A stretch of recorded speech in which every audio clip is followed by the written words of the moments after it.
Hey guys, Fox here, and today we're going to be getting closer to the end of the draft reviews for 2023 as we are hitting the team that had the number one overall pick in the Michigan Panthers. They got the number one overall pick by beating the Pittsburgh Maulers in Week 10 to secure the W in the Tank Bowl, and because of that, they got to pick first in every single round of the draft. So, without further ado, let's see what the first pick was. The first pick of the 2023 USFL College Draft was Jarrett Horst from Michigan State, offensive tackle.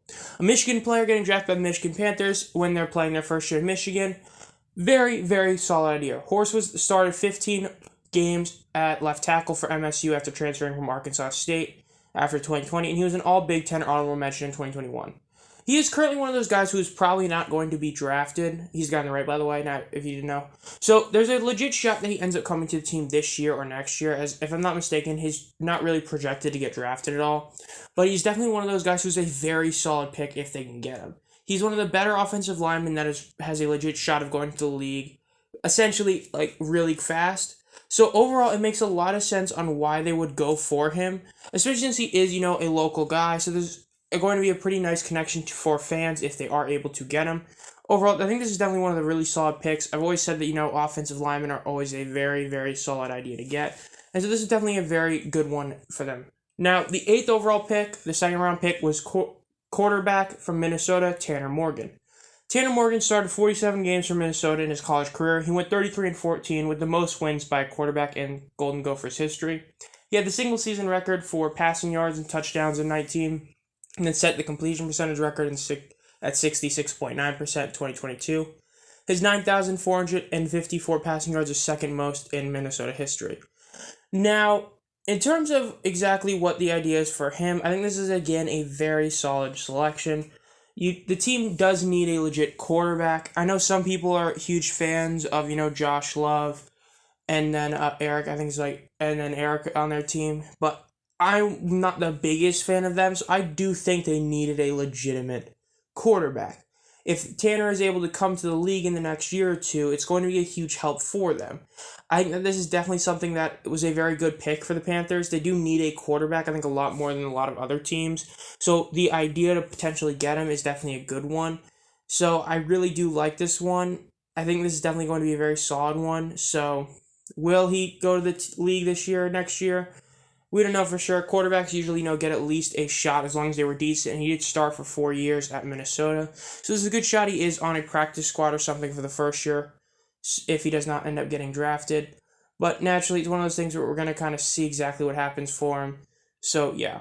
Then the third round pick was Santrell Latham from Southern Miss, linebacker. He had 88 total tackles for Southern Mississippi in 22, second on the team. He also recorded 4 sacks and 2 forced fumbles. He had 36 tackles with the Golden Eagles. Now, a linebacker selection here, I'm not the biggest fan of this pick, if I'm being honest. I don't think that this was one of their biggest needs on the team. As I've said before, you always got to try and get the positions of either huge need or ones where, it's actually going to be a huge help for them, like, offensive line, defensive line. So getting a linebacker is a kind of weird selection to me. Now, is there a good chance that this could work really good for them? It could, but I don't think this is overall the best selection they could have gotten.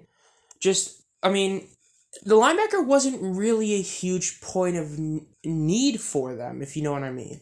Yes, it's solid if you get a good linebacker, it's going to help you a lot. Linebackers are the most versatile players on the field for the most part. As a truly great one can both cover receivers down low as well as, rush the passer and all that kind of stuff. But they still have Frank Gidna, who was one of the best linebackers in the league last year. So it's not like they needed one. So, I don't know, man. I'm not a huge fan of it. On the next pick. Next pick was DJ Scaff Jr. from U of M. Now, he's an offensive lineman. He played 11 games for them in 22, and he started 9 of them. He played in 60 total games, and he started 51 with the Hurricanes. Again, offensive lineman, very solid pick. Helped that O-line get even better. Will be always a great thing to have. Very solid pick. Not really much to say. Good pick on the next one. The next one, again, another linebacker in Deshaun White from Oklahoma. He notched a career-high tackles of 81 in his 5th season with the Sooners, but first under new head coach Brent Venables. He started all 12 games and earned honorable mention All Big 12 recognition from the league's head coaches. White also had 6 TFLs, 2 sacks, 2 picks, and 6 pass breakups and 3 QB hurries. He finished with exactly 250 tackles there. So most of these guys are guys who are much less, of big name type of players than some of the other teams pick. So there's a lot better chances that these guys come to the team. But again, linebacker wasn't really a place of need for them. So I don't quite understand why they would draft 2 of them. Frank Gidna was one of the best linebackers in the league last year, and he is back. Now, yes, I know they signed Robert Kindici, but aside from him, I don't really think that they'd have that great a defensive line. They didn't have that great of cornerback or safeties, so I would have much rather seen this team draft those type of players. So, speaking of defensive linemen, however, thankfully, Levi Bell was picked from Texas State in the 6th round, defensive lineman. He transferred to Louisiana State Tech in 2020 after stints at College of Idaho and Tyler Junior College. He appeared in all 4 games, starting 3. And in 2021, he recorded 3 sacks, good for second on the team. And then last year, Texas State. Again, this is what I'm talking about. This is a pick of a good position, offensive line, defensive line, some of the best places you can pick, and this is a position of need. The whole reason the Kimdichie signing was such a huge deal is because the team didn't really have that kind of pressure. Yes, the team ended up having a great defense for most of the league for the first half of the season, but I don't know, man. It's just this is one of those where I'm very happy they selected this guy. Bell is going to be a great addition to the defensive line if he does come to the league. And again, this is another type of player that has a really good shot of coming to the league in this first season. So I guess we'll see, but yeah. Then their 7th round was one of the 3 tight ends selected. This one from Eastern Michigan, Gunnar Oaks. Another local guy, tight end, that recorded 27 catches for 279 yards over 12 games at Eastern Michigan in 2022. And he finished his career with 56 receptions for 621 yards and 2 touchdown receptions. Very solid chance he comes to the league naturally. So, and if he does, this will definitely be a huge help. They didn't really have any sort of, big name tight end on their team last year. So if they're able to get someone that can be that kind of big name would always be a really nice thing to have.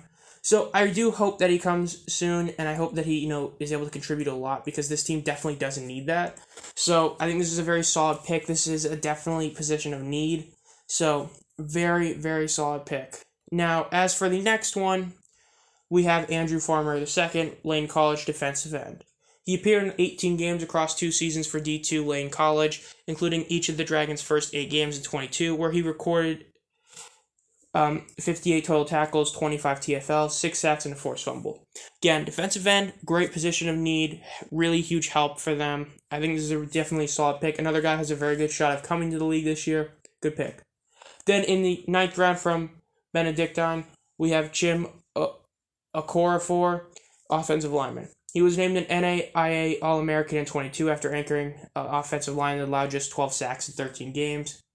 He helped pave the way for the Ravens' offense that ranked 5th in the NAIA in scoring. I mean, again, a guy that can come help, and he is an offensive lineman. As I've said again and again, offensive line is such a huge help. It's so evident in spring leagues that the position that seems to be the most downgrade from the NFL's offensive line. Quarterbacks get pressured, running backs don't get holes. Getting offensive linemen is huge. So if you are able to draft a few and a couple of them come to the league, it's going to be a huge help. Solid pick. And then their last pick was City Sao from Eastern Michigan. Another local guy was with Gunnar Oaks, offensive lineman. He appeared in 12 games, or he appeared in 12 of the 13 games last year and was named the first team All-Mid-America Conference for the 2nd straight season. The all-time leader in Eastern Michigan history in games played and games started. He allowed just 2 sacks in 22 and 6 across his career. There's a better chance that he goes to the NFL than most of their other players they pick, hence why he's probably a later pick. But if he does come, it's going to be a huge deal. Now, if him and Gunnar Oaks are able to both get to this team somehow, that would be really, really cool. I think this would be a very cool thing to have happen if he was able to come. So we'll see what happens if he does come. Now, in terms of their draft overall, as a Panthers fan, I looked at this draft and I was really hoping that, they'd do a good job. I think the biggest thing I'm kind of let down about is they didn't pick a single defensive back. I think that was my biggest letdown of their draft was that. I think instead of drafting 2 linebackers, they should have either just drafted two more defensive players from either other part of the field. I think they really missed the ball in getting a defensive back, and because of that, I honestly can't give them an A or an A plus. Now, do they deserve an A minus? Even then, it's tough. The only reason I say it's tough is just because they didn't draft some of the biggest positions of need. Tight end, though, great selection in Oaks. I really like that. I like how they did get a solid amount of offensive linemen. I think Jarrett Horst was a great first pick. I think Tanner Morgan is one of the better quarterbacks to draft in terms of the idea of will he come to the league sooner than later. As he naturally, there's a better chance that someone like Malik Cunningham stays in the NFL because of the idea of what a player can be than Morgan. So I think there's a better chance that he comes than a lot of other guys, and I think that's a very solid one. But it's hard for me to give this team even an A minus just because of the fact that their biggest position of need they did not address. Nobody can name a single defensive back from the Panthers last year. And I mean, considering the fact that their defense did fall off a lot at the end and Gidno was a really big help in the run game, it's pretty clear where the biggest issues were. In fact, especially since they did get one of the best free agent signings in the entire league in Robert Nkemdiche, it makes it even more apparent that they really missed the boat on getting a defensive back. So because of that, I can't give them an A. But the tight end selection, the Morgan selection, the offensive line they picked were all really solid, so I'll give this team a B+. I think a B+ is definitely a fair grade for everything that they had on their team and everything they've done. So I think this is definitely a fair grade for them. Now I really hope that they are able to get some sort of defensive back help very soon, or that their guys just play better now that we're going to have a better pass rush and better linebackers and all that. So we'll see. This has been Zom Fox. If you enjoy this content, make sure to subscribe and hit the bell. We still have to do the breakers and the showboats to cap off all the drafts. Then actually, XFL Week 5 is about to come up, and I said I'm going to do a review after Week 5 for the mid-season. So be on the lookout for that. And in the next couple weeks, we're also supposed to get some jersey reveals for the USFL. So I'll see you guys next time. Have a great night.